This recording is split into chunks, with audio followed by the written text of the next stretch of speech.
Good afternoon. A few years ago, a programme called Star Soccer was compulsive viewing for many families in the Midlands, and the region's football teams were enjoying a lot of success. Sadly, though, times do change, and the Midlands football teams, with one or two notable exceptions, such as Coventry City and Derby County, are having a thin time of it. And the TV coverage has changed as well. These days, the accent is on national matches with live coverage. But we thought it'd be a good idea to look back on the good old days of Midlands football, and for a lot of youngsters, it'll be the first chance to see these outstanding games. And it's come for Hinton, and he can whack it from there. Oh yes! That will do for Alan Hinton! Who better, then, to reflect on the past and the present than Brian Clough, the most successful footballing personality to work and live in the area. He's managed Derby County and then Nottingham Forest to Football League titles, won the European Cup twice and the Football League Cup as well. Brian, how much have you been looking forward to looking back on those good days? I've been looking forward to it very, very much. Happy days for me and happy days for the people I worked with and worked for. Gorgeous days they were. Absolutely incredible days in the Midlands. Take exception to you say that there's not too many or not too much success at the moment. Forest are still surviving in the top 6 in the First Division. But it's not on the scale that it was, though, Brian. No, it wasn't, but it'll improve and it'll get better. Coventry will win the Cup, and we'll go from there. Will we get the crowds back one day? Well, we hope so, that we'll get them back. It's a bit of a depressed area in all regions at the moment, unemployment, crowd-wise and that type of thing, but they'll come back. Well, they certainly will if we get football like we're going to watch now, because we're going to move back to Cloughies days at Derby, the 25th of November, 1972. Brian Clough's Derby County are the Football League champions. The visitors are the mighty Arsenal from London. The commentator on Star Soccer in those days was Hugh Johns, and the crowd, oh yes, just a mere average of 31,000 people. Clifton.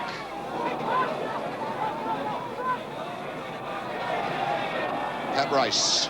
Maninello's moved down the right touchline, but he looks as though he's marked up. So it's McClintock. Alan Ball. And a chance for George.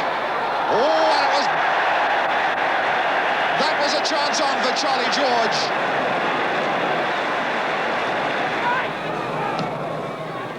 Good interception from Hennessy, but it's still breaking for Arsenal. Oh, what a fine ball, Charlie George. What a beautiful move that was. Hinton, and still the pressure mounting on Arsenal. And again, Davis gets it down.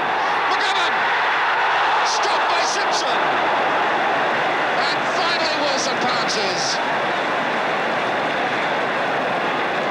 What a great bit of work then by Simpson. McGovern's shot was certainly on its way into the net.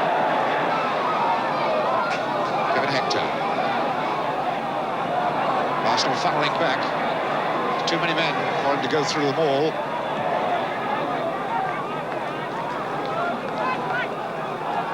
Red shirts of Arsenal block the path to these Derby forwards in little groups of 3s. Gemmell then picking up Davis. Cross ball, Simpson, oh, and Hector! McGovern has scored it! John McGovern gets his first goal of the season. A terrible move in the Arsenal defence.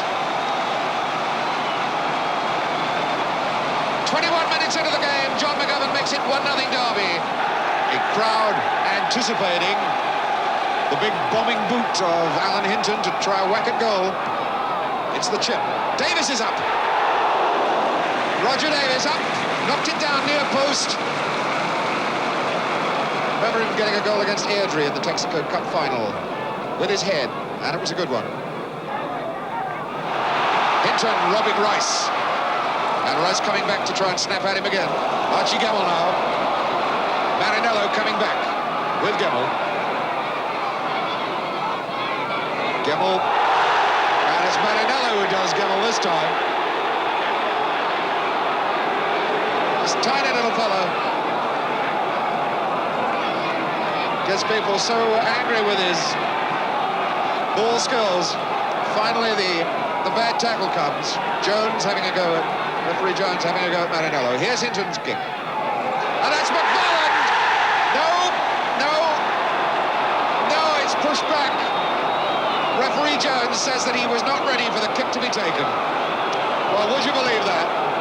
There was a case where you give a free kick to give a side an advantage, they take advantage of it, they knock the ball into the net, and it's got to be retaken because the defence wasn't ready. Well, the defence and the referee, I suppose. So it's all going to happen again. Hinton. And not that time. And the crowd giving this referee, Mr. Jones, a fair bit of stick. Hinton saying that Kevin Hector would have helped the action if he'd come in on the far post then. And just under 10 minutes of the first half to go. Archie Gemmell up first and highest. McGovern did that well. Webster. Arsenal getting a little bit ragged now. They've got 2 and 3 men chasing one player. Big Roger Davis. And it's come for Hinton. And he can whack it from there. Oh, yes! That will do for Alan Hinton. It's 2-0 Derby. 36 minutes into the first half, and that happy fellow, Alan Hinton, top goal scorer for the club now, his 6th league goal of the season. And Arsenal got themselves in a lot of trouble then as the ball was breaking about. They didn't get it clear properly. Came across to Hinton, took one man on, got it on the right foot, and bang, it's in the back of the net. Johnny McGovern to take this one.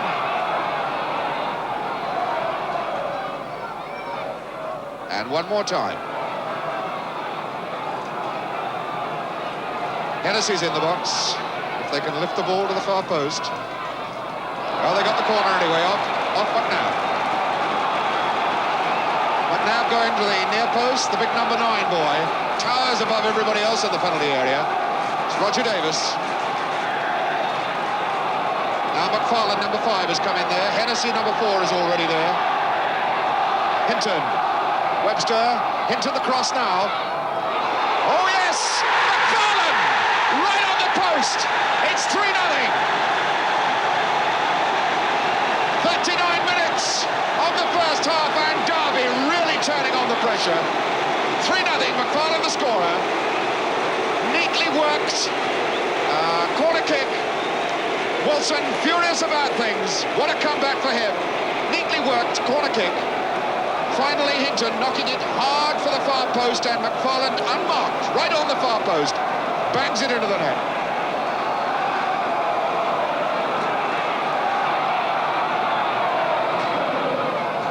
Hector. Neatly for big Roger Davis.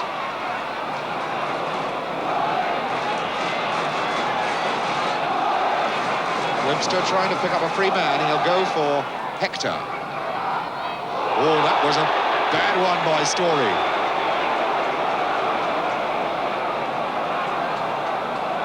Referee Jones getting down on Peter Story. Nerves are getting a little bit torn and strained in the Arsenal line now, trailing 3-0. We want 4 is what the crowd is shouting. Hinton might just be the man to deliver it for them. And that is Hector! And they've got their 4! How about that? Wilson again, terribly exposed. As if Hector had listened to the crowd and says, OK, you want 4, we'll give you 4. Kevin Hector makes it 4-0. That free kick at 42 minutes of this first half from Alan Hinton. Arsenal all over the place, and the 4th goal goes past Bob Wilson. Another dead ball situation for Derby, which could spell more trouble for Arsenal. They've been caught before. McFarlane couldn't get there, neither could Wilson. It's Hector, way by Radford.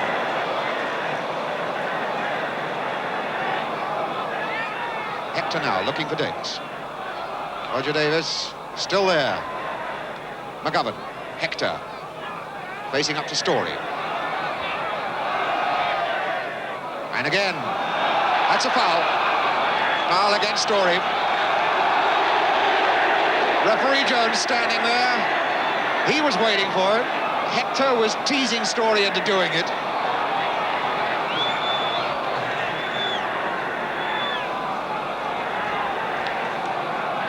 So this dead ball specialist, Hinton. Far post, and that's Davis! That's another one! Roger Davis scores his first ever league goal! And another tragedy for Bob Wilson and the Arsenal defence. We're just 2 minutes, 1 minute and 45 seconds into the second half. And the crowd going wild here at the baseball ground. Yet another dead ball situation. Alan Hinton knocks it into the box. And Roger Davis gets up above everybody and scores the 5th goal. Because it was one-sided, Brian, it wasn't the greatest match seen in the Midlands, but it certainly had its impact. It wasn't too one-sided, Gary, because in the first 10 minutes we could have gone 1-0 or 2-0 down. Charlie George, who went to work for Derby later on, had a couple of chances, but eventually it was one-sided. We saw vintage from Alan Hinton, actually. An exhibition of how to cross a ball, play a ball, either feet, take short corners, and he gave an exhibition of wing play which hasn't been seen for a long, long time. I know that viewers are on the increase watching your football programmes, but I'll tell you who'll watch this. Young Franz Carr will watch it. He'll watch it so vividly, it's incredible. Because at 20, he doesn't quite know what to do when the ball gets to his feet. He's not a good crosser of the ball. And if he, or his dad, who's his manager and agent, gets this tape and buys it for him, he will learn so much from Alan Hinton. Are there players like that around in the game these days? Well, young Franz Carr will be one in 10 years' time. Alan now was, that match was 28, 29 or 30, and he'd served his trade in the game. But Franz Carr will do well to look at it and study it and see what you have to achieve. You achieved so much at Derby. Do you still think about the bitter parting with the club there? No, not at all. That's gone many, many years ago. I've been left Derby now 14, 15 years. And it was a bitter parting, but that went out the window the first time Forest got promotion. Well, we'll be looking at Brian Clough's Nottingham Forest in future programmes, but it's Derby County after Brian Clough when we return right after this short break.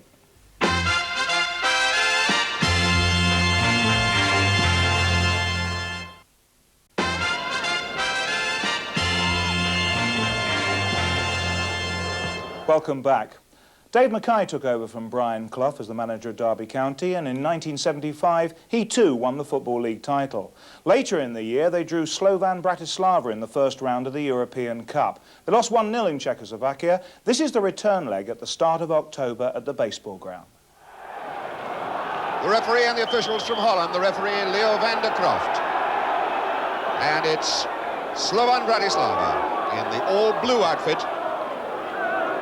White stripes on their sleeves. And Derby to contain them, attack them, and look for an equalising goal. Masdi immediately. Elephant. Big, strong man.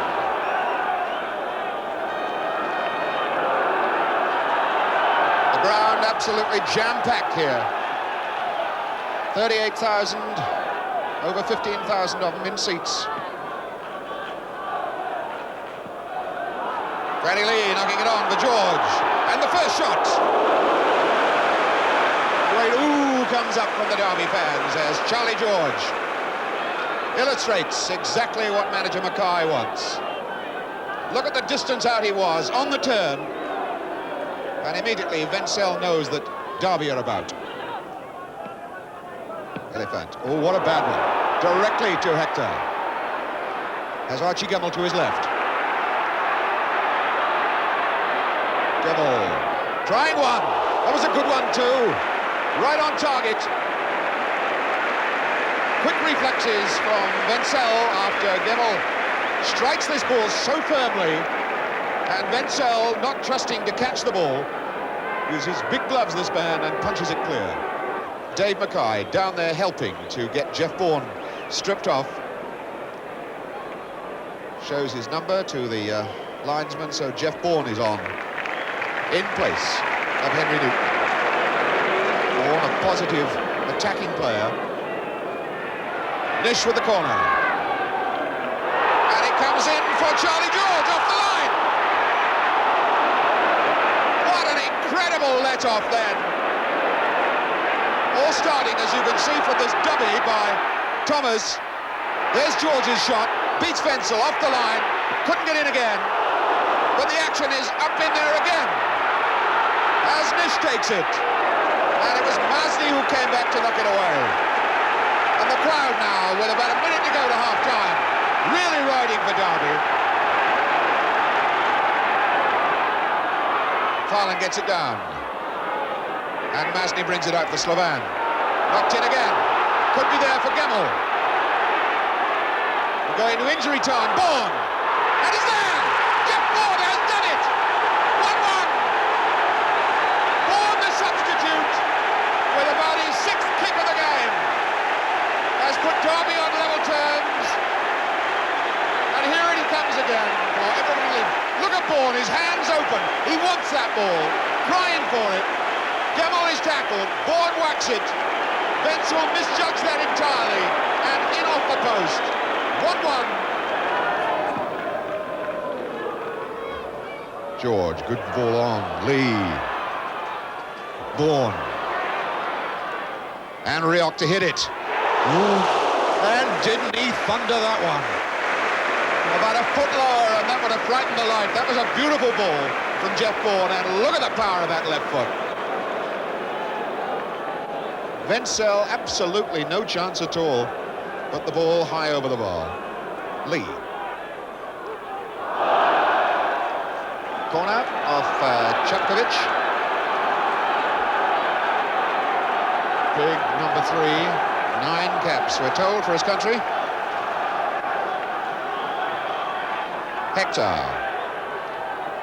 Hector with this corner. Again, Thomas comes near post. Too long for everybody, but it could be on for a shot for Nish. Took a deflection, hit the post! And Smerlich knocks it away. Well, the little bit of luck that Derby wanted was almost there, and then it was gone. Well won by Novotny. Smerlich, Todd wins it back. Lee. Hammers it well! Yes! 2-1! Randy Lee! 33 minutes into the second half. And from basically nothing, Wenzel is beaten. The ball coming to Franny Lee, and as Slovan for once hesitated, didn't put tight men on him, he whacks it. That's Des Anderson there. Assistant manager of Derby, now really happy, and so are these Derby fans. It's almost a great sigh of relief has come up around the ground. And McFarlane gets it out for Archie Gemmell. And Slovan have been committed going forward. For once they only had 3 at the back. Archie Gemmell chased by Ondrush. And the penalty is given. Well, that didn't seem as bad a trip as the penalty that the referee turned down when McFarlane was brought down, but the massive man, Ondrush, removes Archie Gemmell's ankles when he was in a position where, in fact, there wasn't much he could do.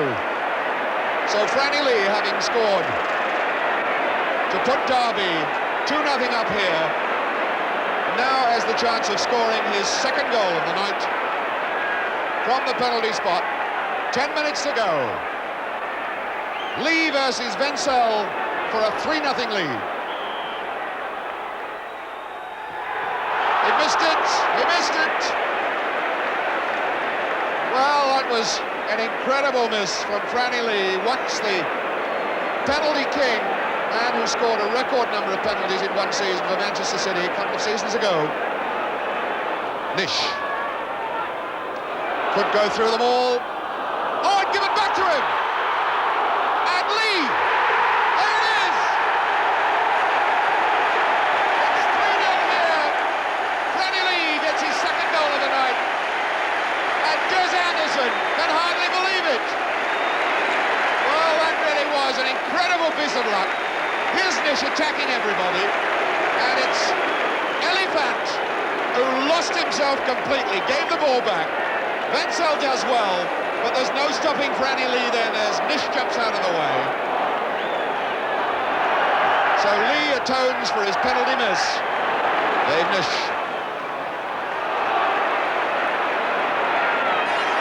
Nish being chased. Charlie George takes over. Beautiful ball for Hector. Takes on Girk, and that's him gone. Lee!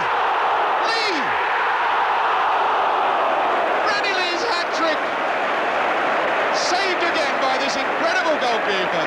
Look how close Franny Lee came to getting a hat-trick against Wenzel, against his bodies, and even the second time, he couldn't stick it in the net. Lee. Nish. Oh, what a save! What a save from Wenzel. Lovely little bit of approach work. Franny Lee, the dummy. Nish really hammers it. Wenzel's reactions razor sharp. Well, he weren't in charge then, of course, Brian, but what do you remember about that game? David Mackay was in charge, as everybody knows. The one thing that gave most people laughs was Jeff Bourne coming on, where David was ripping his tracksuit off in the tunnel, because Jeff was a pipe fitter by trade. A lot of people think he should have been a pipe fitter apart from a footballer. But he came on, he did well, and Derby did well also. Colin Todd featured in the game, who was a giant in the industry, and not a very big young man. And it was happy days at Derby. Kevin Hector was still swanning all over the place. David Mackay made an inspired signing when he took over at Derby. He signed a guy called Francis Lee, and Francis Lee not only did it on the pitch, he did it off. And it was the equivalent to me signing David Mackay. And there's a lad called Archie Gemmell who, throughout our European runs in recent years, keeps popping up and doing a great job. He popped up last week in the A-team on Thursday, and he popped up again on Saturday. And he played 1 match and a half at 40-year-old. His enthusiasm is still there. He plays the ball better now than he did when he was a player, because he can't run now. But his enthusiasm is still there, and his physical involvement is still there. And he takes great exception when I tell everybody that the best player I ever played with or worked with was Roy McFarland, because I think he thinks he should have been the best player. He was second best. Well, next week in Cloughies Golden Oldies, we see a remarkable match from 1978 at Old Trafford, which produced 8 incredible goals. The match, Manchester United against West Bromwich Albion, certainly one of the best ever seen on Star Soccer, and you can see it at the same time next week if you join Brian and myself again. Till then, from us, goodbye.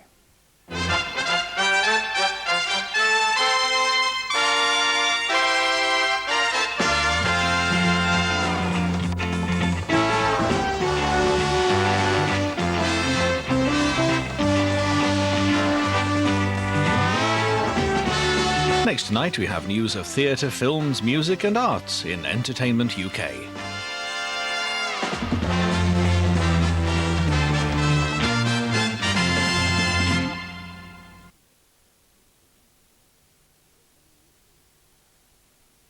Everybody strikes. Now on Central, Cloughies Golden Oldies.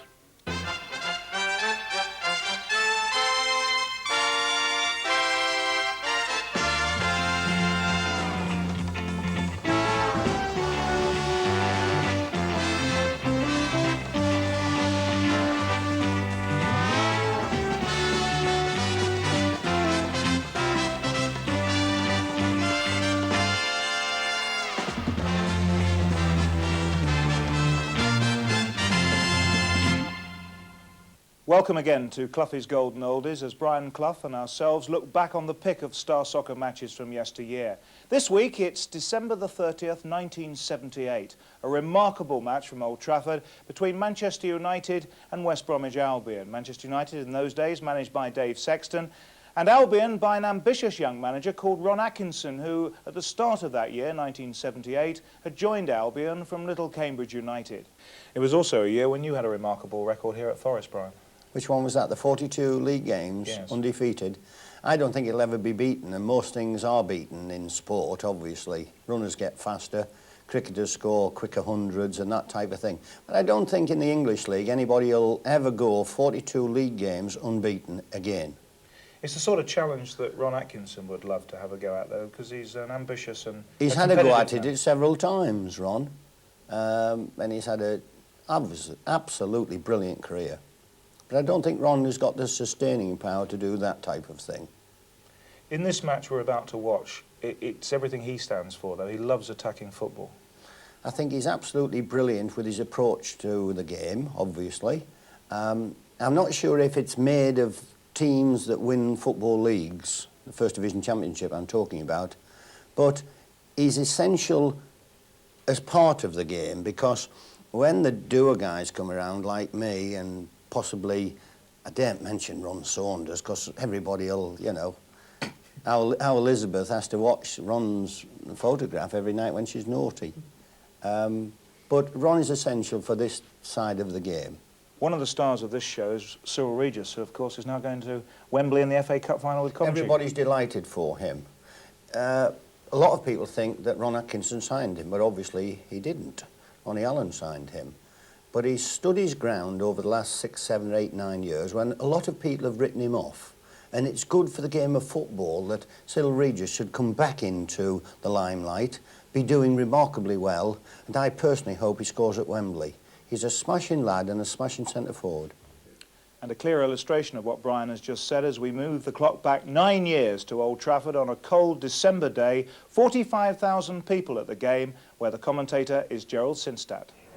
But the fact is that it's to an all-round team improvement that United will be looking after 2 successive 3-0 defeats over Christmas. And their defence will have Stuart Houston back today after injury kept him out of those defeats by Bolton and Liverpool. However, a hip injury means that Lou Macari sits this one out, and there's a chance in his place for David McCreary, who turned down the opportunity of a move to Middlesbrough a couple of weeks ago. Up front, leading scorer Jimmy Greenough is now fully recovered from the shin injury he sustained at Burnden Park 8 days ago. As for Albion, their adventurous style this season owes much to Laurie Cunningham. Always a player of exciting potential, but now revealing his skills more consistently. The Albion team is the one that has won 4 matches in a row, during which this defence has conceded only 1 goal, a penalty. The midfield is very attack-minded, with Tony Brown's career total of 212 making him one of the 3 leading scorers currently in action in the league. And the front 3, they're all in form this season. Laurie Cunningham, 10 goals, Ali Brown, 8, Cyril Regis, 11. It's an afternoon for the fans to keep close together, with the air temperature only just above freezing, but the pitch in remarkably good condition, taking the start, and no reason why we shouldn't see some excellent football. Mr. Clinoin from Anglesey referees his first game at Old Trafford, although he's been a linesman here before. In fact, he ran the line in this very fixture 2 seasons ago. Albion kicking off in their usual strip, broad blue and white stripes, attacking the goal to our left. Mike Thomas, the new signing from Wrexham, playing the long one up towards Jimmy Greenough, gotten out to collect. Albion haven't won at Old Trafford in their last 17 games here. Ali Brown and Regis in there, but Buchan clears. Weil and Ritchie jumping together. Batson now back to Godden.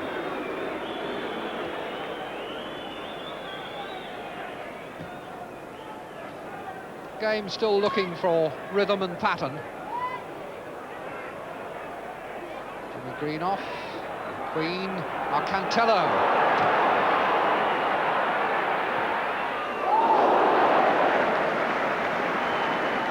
Ali Brown over the top, turns and puts his hands on his hips as though he thought he might have got a corner, but I don't think there was much doubt that that was clearing the crossbar by a good foot or two.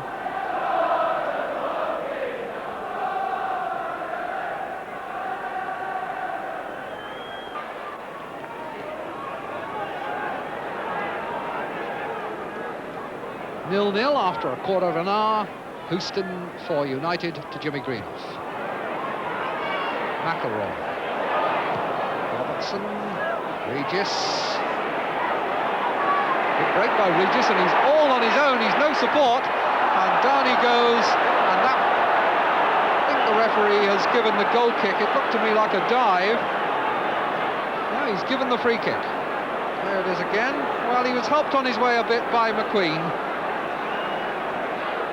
Just a little nudge with the thigh there, and on reflection, probably Mr. Owen was right.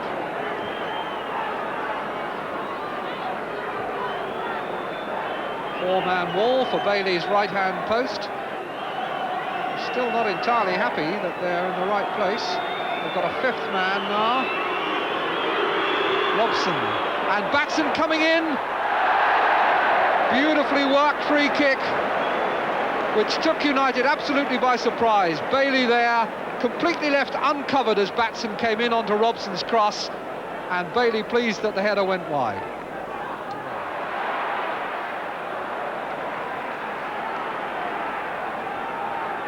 Quite a lot of snow swirling around in the air just before the game began, and it's beginning to fall once more now.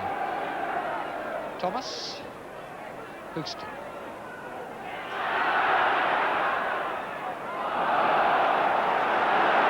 Corner for Manchester United, which McElroy is going out to take.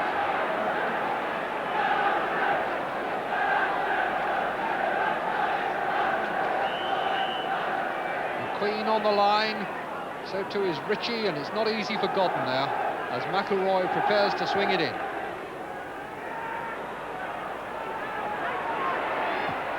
Brian Greenough!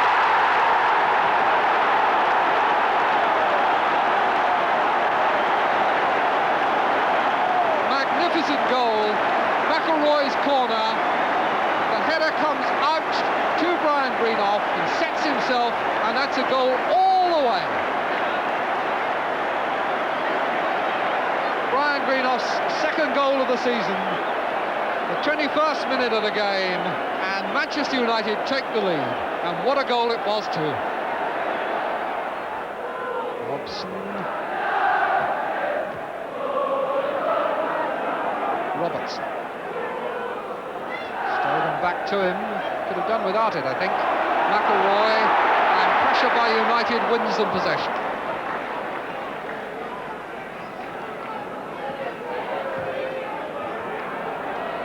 Greenough. Ricochet might work for Thomas. Looking for a corner. Oh, he's fiddled away out with the aid of the Greenoff brothers. Stopped in the end by Weil. And Weil was fouled by McElroy. Or by McCreary, rather. Statham. Cunningham calling for the ball to feet up the line. Inside instead to Ali Brown. Now out to Cunningham. The booing of the black players. Paid off there, or repaid by Tony Brown. Tony Brown turning up in the penalty area and putting it away with real economy. Cunningham being booed there, but unperturbed, playing the ball in, and Brown turning it first time into the corner, 1-1.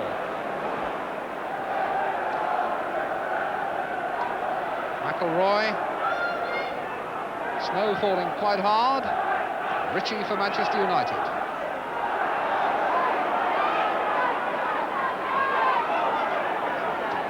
Cunningham.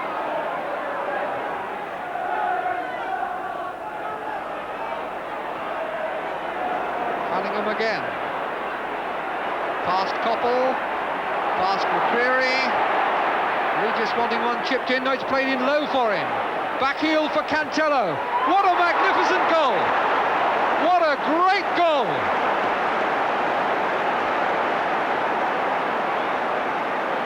This is Cunningham. He'd beaten two men by then. He now slips it in low for Regis. Lovely little back heel. Cantello all on his own, and what a shot!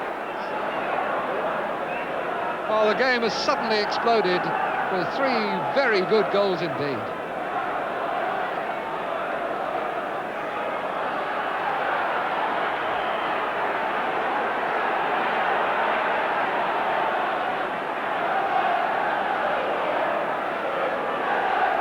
Houston to take the free kick.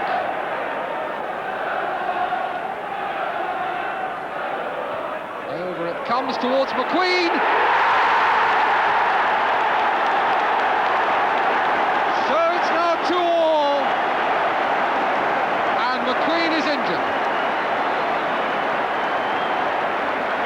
Houston's free kick, and McQueen given an awful lot of space here. Nobody had picked him up.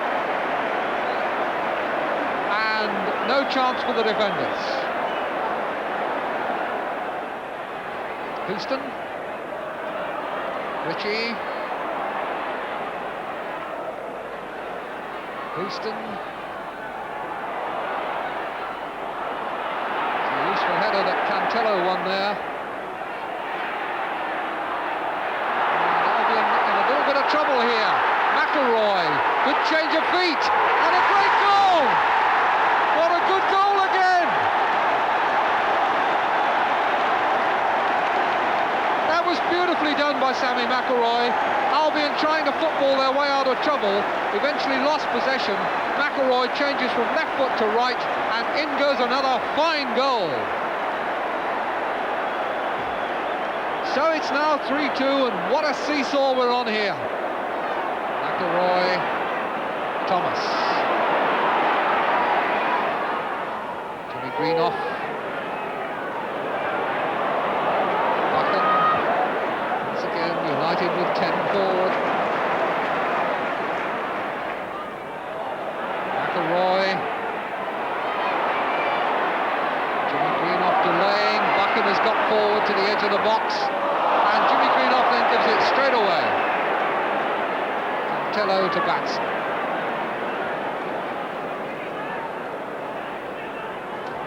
Tony Brown popping up on the right touchline, and a good break here by Robson. 3-3, now a great save by Bailey. Beautifully engineered break. Tony Brown and Robson quick through the middle, but a good save by the young goalkeeper. Looked all over 3-3, that did. Two midfield men for Albion leading the break. Brown's corner now, caught by Bailey.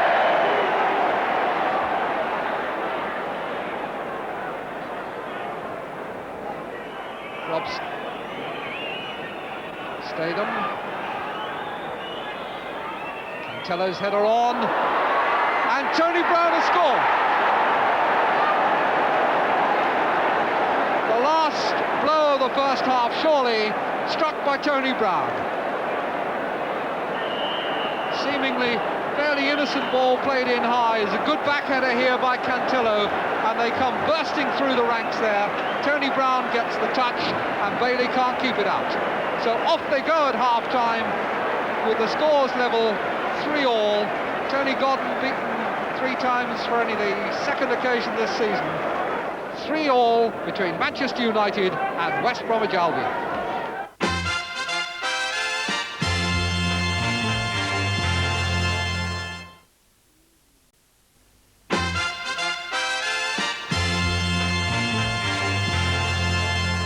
Welcome back to Old Trafford, where the ground has buzzed throughout half-time as the crowd have revelled in the 6 goals that we've seen so far. I wonder have we more in store as United now set off in this second half to attack the goal to our left.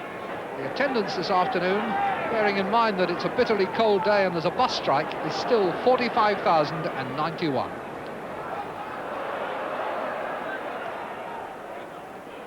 Cunningham. Away from him by Thomas. Albion throw.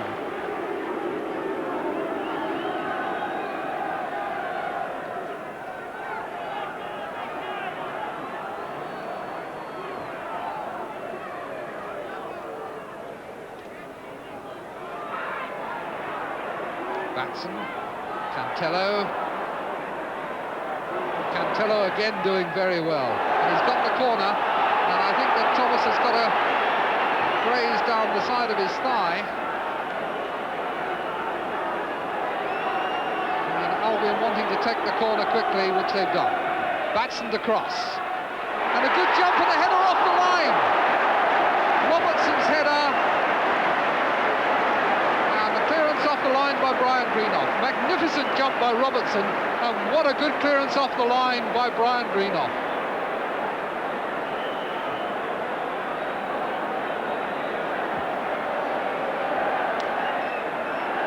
Play there by both sides. Good attack, good defence, and the excitement bubbles still. McQueen's header away. Robson turning it out to Tony Brown. Bailey coming for a good punch, but it's going back in, but this time, in fact, it hasn't even gone out of play. It's come through to Cunningham.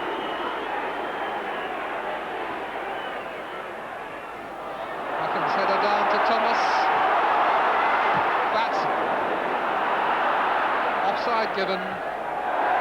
Tony Brown anyway, turning it wildly wide.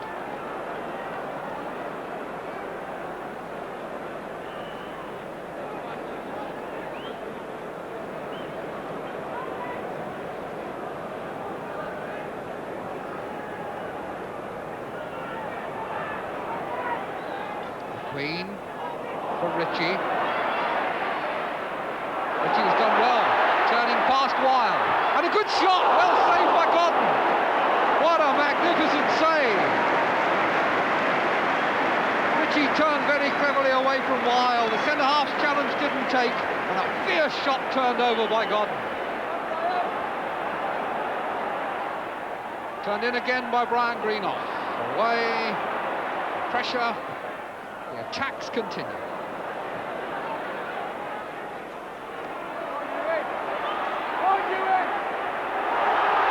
Houston, chance to shoot, and again Godden beats it down.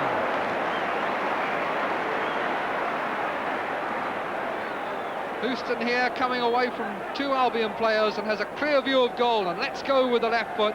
Godden beats it down, it had almost ran away off his ankle. Cunningham, good sprint, good control, now he's heading for goal. Just stopped, and Regis lets the shot go, and what a save by Bailey! Regis could scarcely believe it. Great run by Cunningham, and then when he lays it off, or in fact it's blocked by McCreary, Regis lets fly, and look at that for goalkeeping.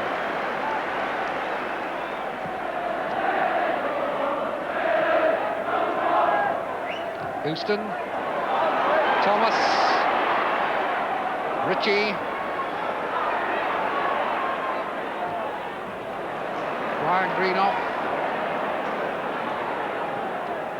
Quarter of an hour left. Jimmy Greenough on the ball for Koppel. Jimmy Greenough again.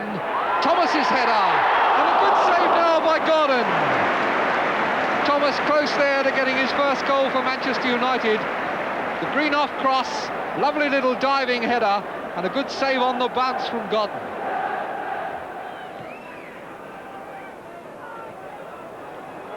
That's a neat little header from Regis for Cunningham, and if he keeps his head, he'll score.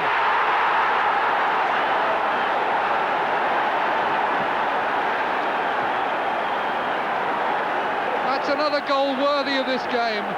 Cunningham put through by Regis. Houston's tackle was too late, and Cunningham's shot leaves Bailey stranded.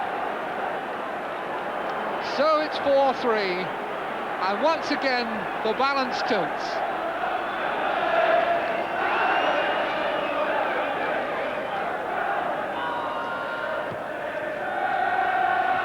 Regis, Robson, Regis again. Oh, and Bailey has thwarted him again. Just watch this left foot. Robson plays it in, comes back here to Regis. He was perfectly balanced and he hammered it, and Bailey got across again. Koppel. Cunningham letting the ball beat Houston, and he's away again to show that pace and grace and control. Just a nicely weighted little pass for Ali Brown, who's turned inside Brian Greenough. On for Regis. Oh, what a goal! Oh, what a magnificent goal! Ali Brown, and then Regis with the deadly finish. And isn't he entitled to smile? And there is a goalkeeper who has shown us some heroics this afternoon, and yet has been beaten 11 times in 8 days.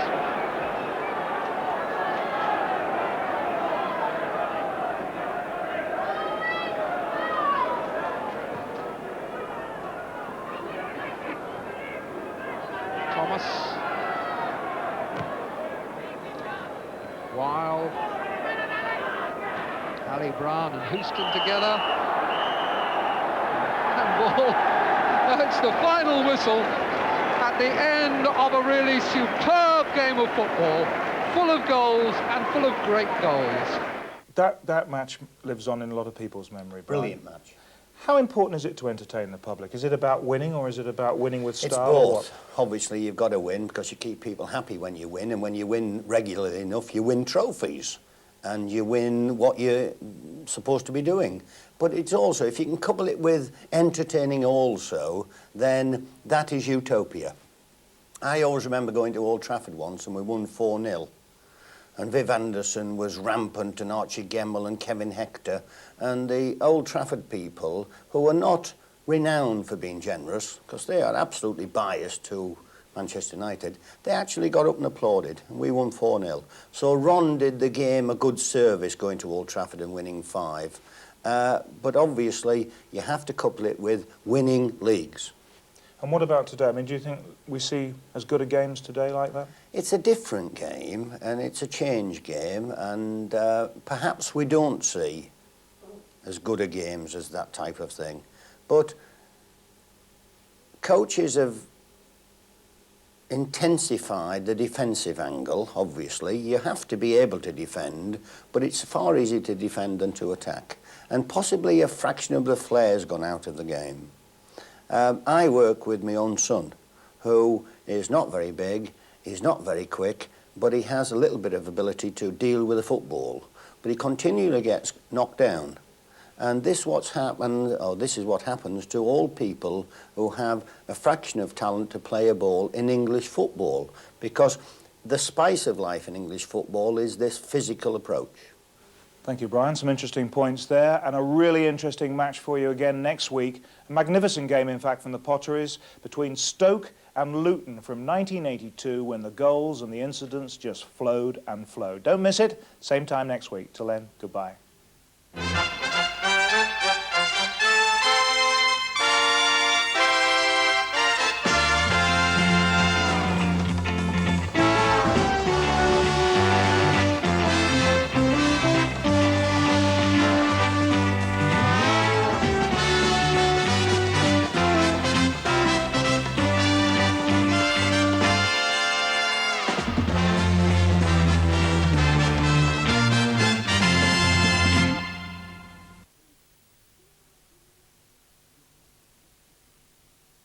Saturday night is about...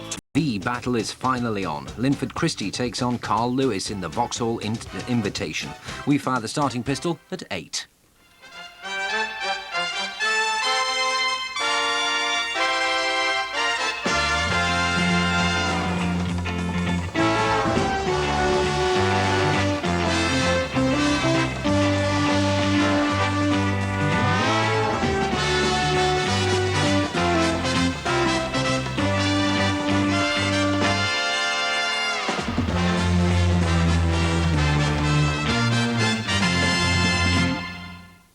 Welcome again to Cloughies Golden Oldies. Brian Clough's selection from the Star Soccer Library of outstanding matches of yesteryear from the Midlands. This time it's from 1982, the early part of the First Division season, Stoke against Luton. O'Callaghan is in there.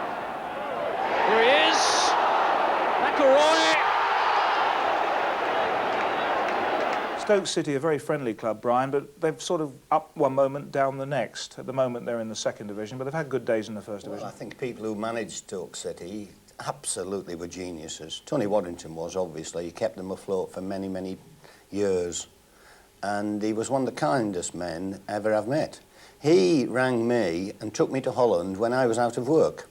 Now, that's kindness. Not only that, he won a League Cup, I think, or whatever it was called in those days. And he ran a successful club. He also did me another favour.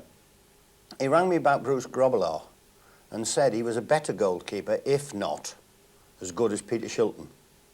And I failed to sign him. And of course, Bruce has gone on to many, many triumphs. Why didn't you sign him out of interest? I'm not sure whether I was working with Shilton at the time, and it was difficult to have those two in the same stable. But Tony Waddington was a very, very good friend of our club.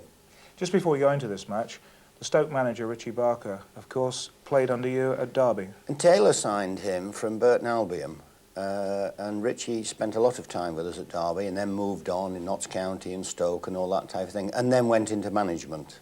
He was a strange man. Oh, nearly as bad as you. But he was nice with it.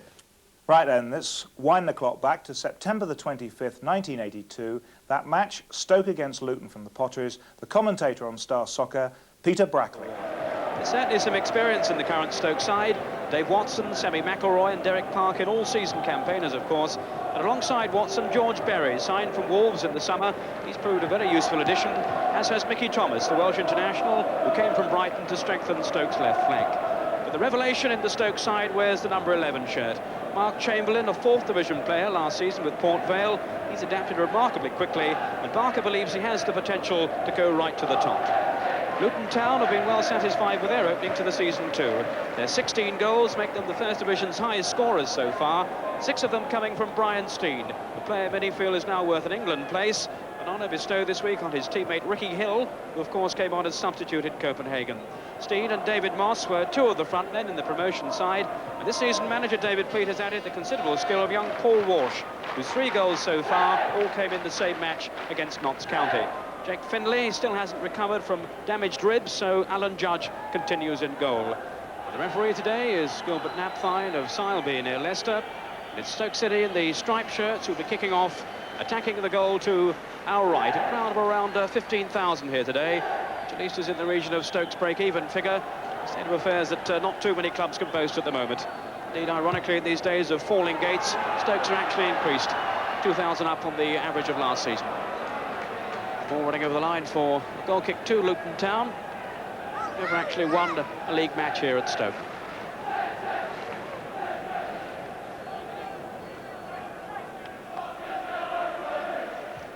George Berry. Stevens. Maguire fails to find a teammate. Then it's given away to Chamberlain.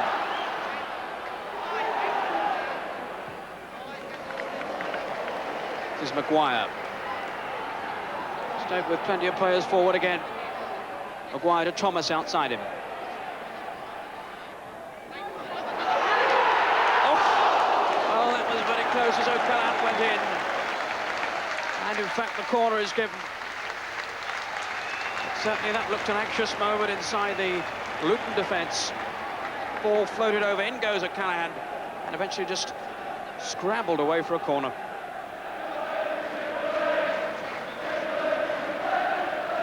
Again, the corner from Thomas. Goes Chamberlain, fisted away by Judge. Shot from Bracewell is blocked. Tackle though by Bracewell. Thomas outside him.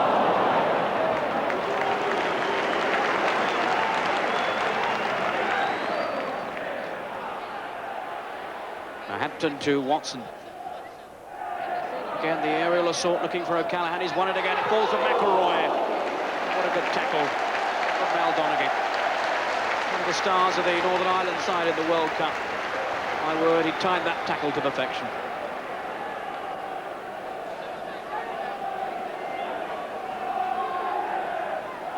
Maguire then with the corner. Chamberlain! And it's there, it's gone in! George Berry has scored. A scramble in the area, and George Berry has done it again. Kisses to the crowd. He scored on the opening day of the season here. And now he's put Stoke in front. There's the corner, floated over.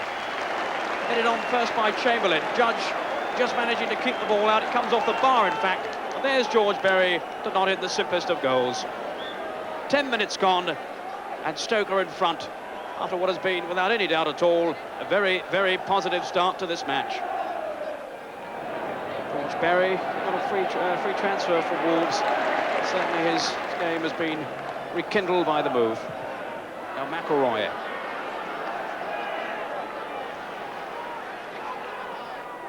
There's Maguire. Well, Mickey Thomas clearly in some trouble, limping off, helped off the field, in fact. I wonder if he'll be taking any further part in this match. We'll have to wait and see. Turner to Horton. Good play by the Luton captain. Walsh, who turns so sharply, surely held back there by George Berry. Paul Walsh, young man with a great future. Now here's Stevens.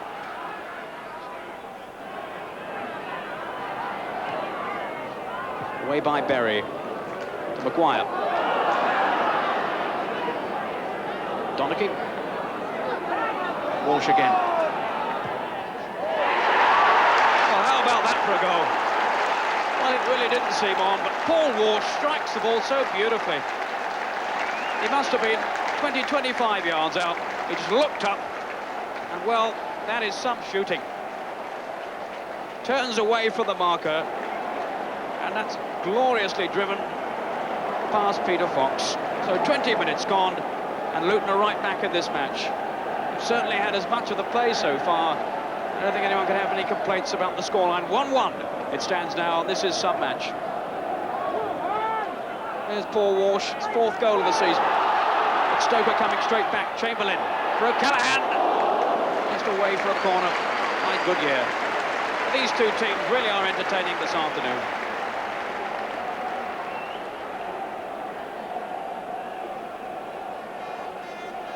Paul Maguire then with the corner for Stoke City. They work a lot in training on the one to the near post, looking for O'Callaghan for the flick on. See what they try here. Maguire. There's O'Callaghan. Back across the goal. Just headed away by Wade Turner for a corner.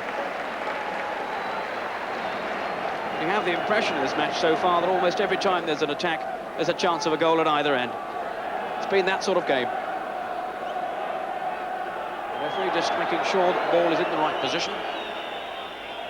The corner then from Maguire. Up goes O'Callaghan. Headed away. Chamberlain. Immediately confronted by 2 defenders. Can he find a way through? Berry! Quite remarkable. George Berry has done it again. Well, he didn't score all that many goals for Wolves to George Berry, but that's his 3rd now for Stoke City. Chamberlain again, the provider. Here he is, faced by 2 defenders. There didn't seem to be a way through, but he found one. He turned from 1 foot over them with his right. And up goes Berry, the goalkeeper perhaps rather misjudging the cross, and Berry knocking it in. So 2-1, and we've only had 22 minutes. Well, looks as if Stoke City are about to make their substitution. Because Mickey Thomas, well no, in fact he's coming back on. Well, that's a bit of a surprise because we saw David McCaultrey and his tracksuit top off. All of a sudden, Mickey Thomas reappeared. I gather he's had some stitches in a cut knee. He's clearly all right.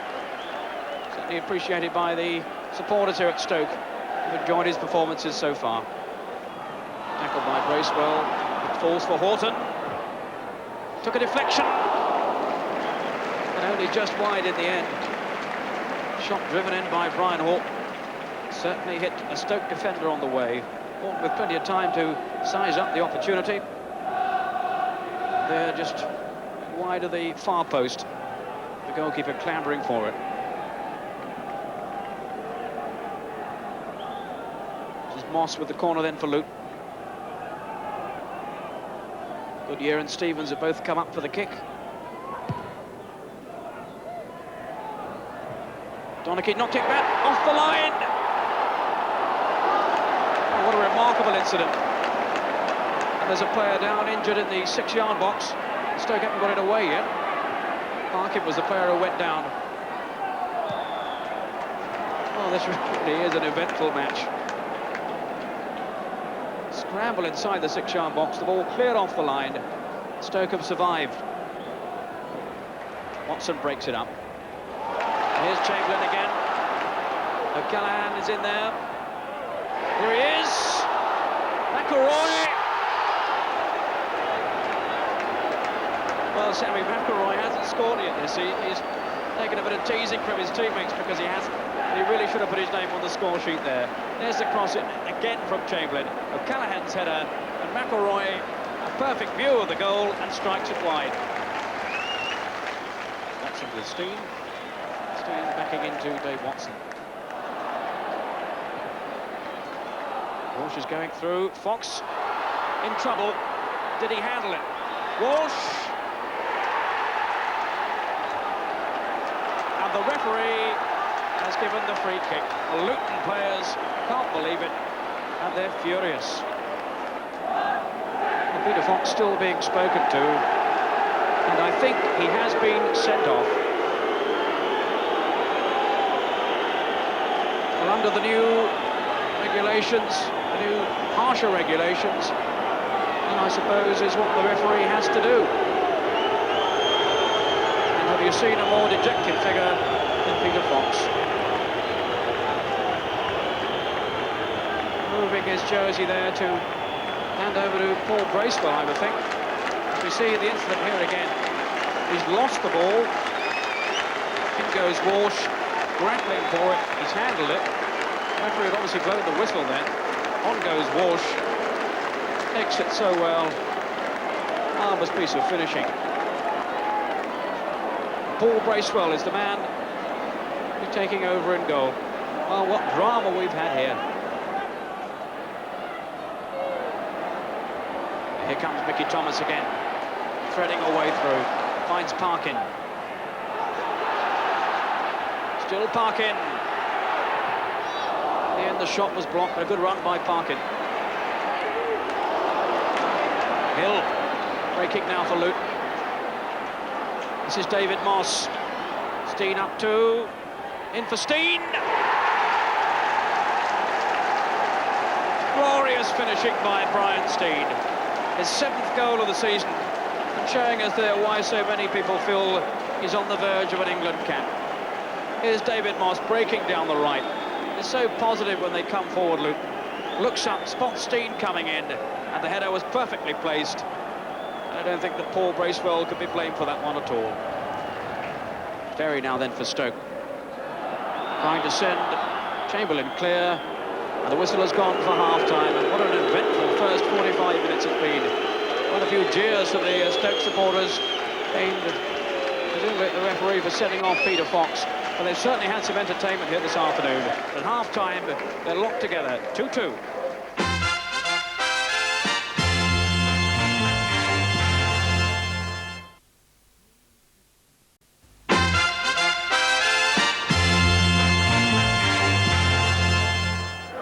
A change of mind by Richie Barker, the Stoke manager, at half-time. Derek Parkin has now taken over in goal, and Paul Bracewell has resumed his place in midfield. So Luton it is then who get the second half underway. And a lot to live up to after that first 45 minutes. This is David Moss. Money.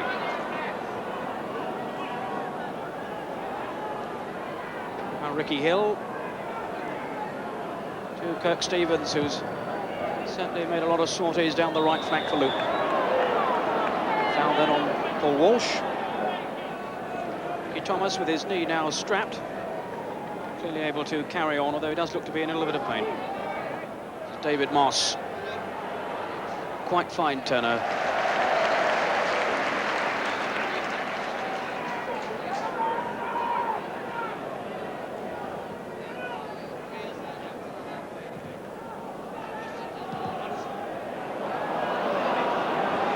Again, the ball forward from Dave Watson, not finding a teammate. But he has misdirected one or two passes this afternoon. His main job is to be solid at the back, and he's certainly been that.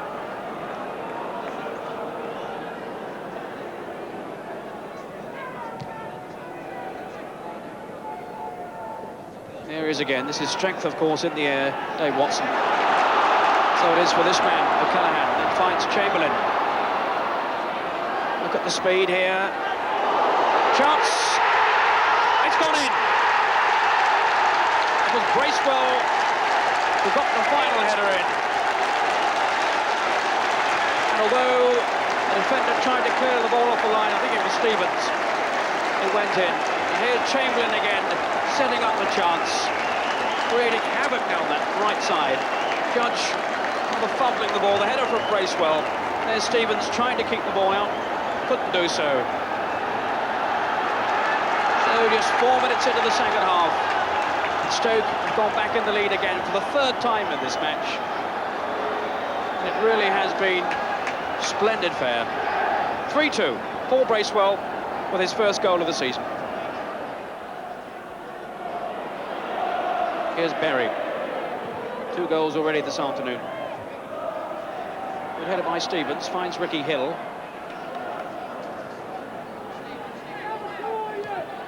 There's Hill again. To Steen. Good turn from Hill. Finds Steen again. Still Steen. Well, would you credit it? What a match this is turning out to be. That's 2 now for Brian Steen. Just 12 minutes into the second half. Brian Steen has made it 3-3. Well, Richie Barker was saying before the game, he said, you know, this could end up 6-5. I think he could be right. It's 3-3, and there's Brian Steen tucking it away, setting up a chance for himself. Lovely footwork.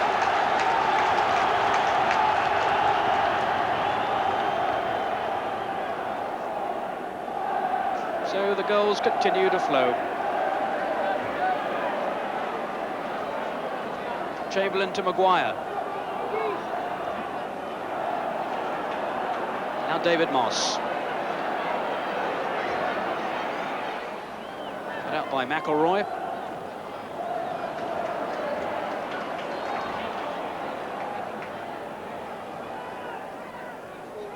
Now here's Moss again to Steen. In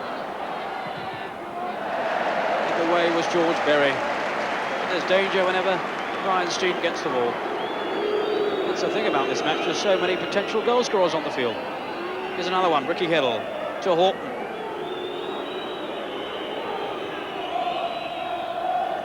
Oh, and it could be another one here. Well, what a strange goal that one was. Mel Donachie found his way up among the front men. And I think Stoke will feel that one should have been cleared away. There's Horton with the cross in. Donachie, a rather header in a way. Parkin, of course, strayed off his line. And the simplest of goals. Well, the drama continues. 4-3 now, then Luton lead. And this is quite a remarkable afternoon. Al Donaghy, the scorer. Some Stoke pressure now, and Chamberlain has got time and space. Looks for O'Callaghan at the far post. It's Maguire. Hampton. The goalkeeper's lost it as Chamberlain's in there, and it's away. Well, the goalkeeper fumbled. Certainly getting a talking to from Brian Horton, his captain. The goalkeeper lost the ball, and in the end it was turned away. There's a shot coming in from Hampton. Goalkeeper goes down, can't hold on to it. Horton's there, so is Chamberlain. Well, now Luton are preparing to bring on their substitute, Paul Walsh, who was injured a short while ago, is now coming off. And on comes Radiančić, the Yugoslav international, and who started the season as sweeper in the Luton side and lost his place to Wade Turner, but gets his chance now. Berry. Challenged by Antic, almost in trouble. Hampton knocking it down. This is O'Callaghan. Superbly struck goal by Brendan O'Callaghan. And it's 4-4. I've seen some remarkable league games over the years, but this one, you know, is going to take some beating. 8 goals. And there's another one struck in by Brendan O'Callaghan, who took it so well. 38 minutes into the second half. Well, now Brian Steen is going on for Luton. Antic is joining him. Still Steen. Surely a penalty. It has to be. Brought down. No doubt at all that Brian Steen was tumbled there, I think, by McCautry. The substitute, there's Steen, clearly brought down as he runs into the area. McCautry indeed the offender. Olsen against Parkin.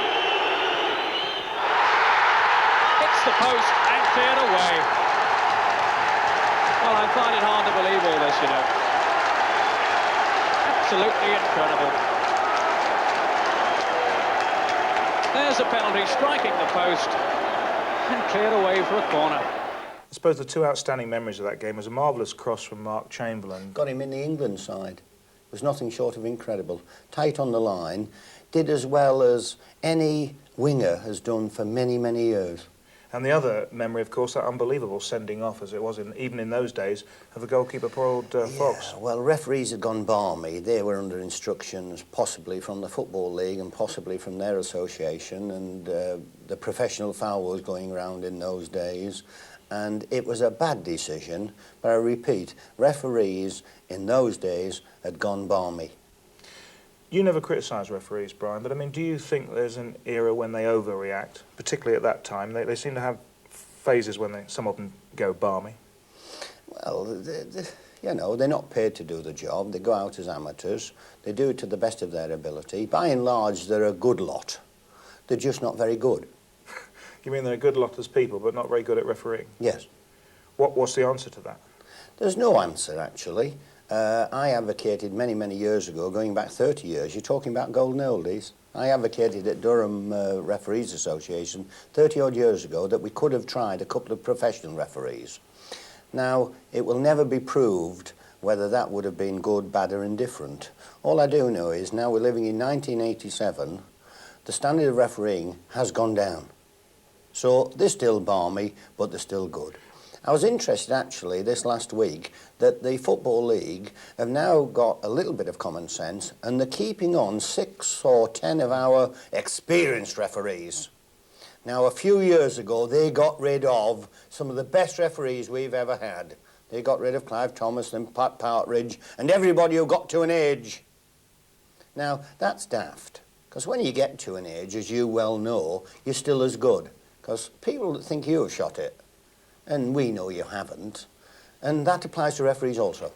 In the next programme, we'll be returning to Brian Clough's teams, this time Nottingham Forest and that remarkable European Cup semi-final against FC Cologne. Do you remember the Japanese sub? Well, we'll be showing it all again, same time next week. Till then, goodbye.